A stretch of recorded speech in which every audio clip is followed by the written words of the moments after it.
بسم اللہ الرحمن الرحیم الحمد للہ رب العالمین والصلاة والسلام علی رسولہ الکریم اما بعد۔ نبی صلی اللہ علیہ وسلم نے فرمایا ان من افضل ایامکم یوم الجمعہ، تمہارے ایام میں سے سب سے افضل ترین دن جمعہ کا دن ہے۔ فاکثروا علی من الصلاة فیہ، تم اس جمعہ کے دن مجھ پر کثرت سے درود پڑھو۔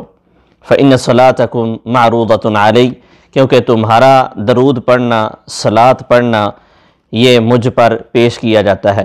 نبی صلی اللہ علیہ وسلم پر ایک مرتبہ درود پڑھنے سے کتنی نیکیاں ملتی ہیں۔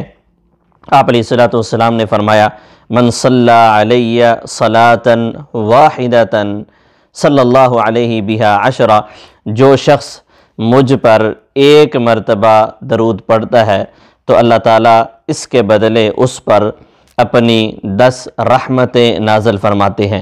درود پڑھنے کے کافی فوائد ہیں، جن میں سے اللہ تعالیٰ کی 10 رحمتیں ملتی ہیں، 10 نیکیاں ملتی ہیں، اور اسی طرح 10 درجات بلند کر دیے جاتے ہیں، اسی طرح 10 گناہ معاف کر دیے جاتے ہیں ایک دفعہ درود پاک پڑھنے سے، اور اسی طرح انسان کے ہم غم پریشانیوں کو دور کر دیا جاتا ہے، اور درود پاک پڑھنے سے دعا کی قبولیت کے زیادہ چانس ہوتے ہیں، اور اسی طرح درود پاک پڑھنے سے قیامت کے دن نبی صلی اللہ علیہ وسلم کی شفاعت کا مستحق بنا جاتا ہے، اور آپ علیہ السلام کا قرب جو ہے وہ قیامت کے دن نصیب ہوگا انشاءاللہ۔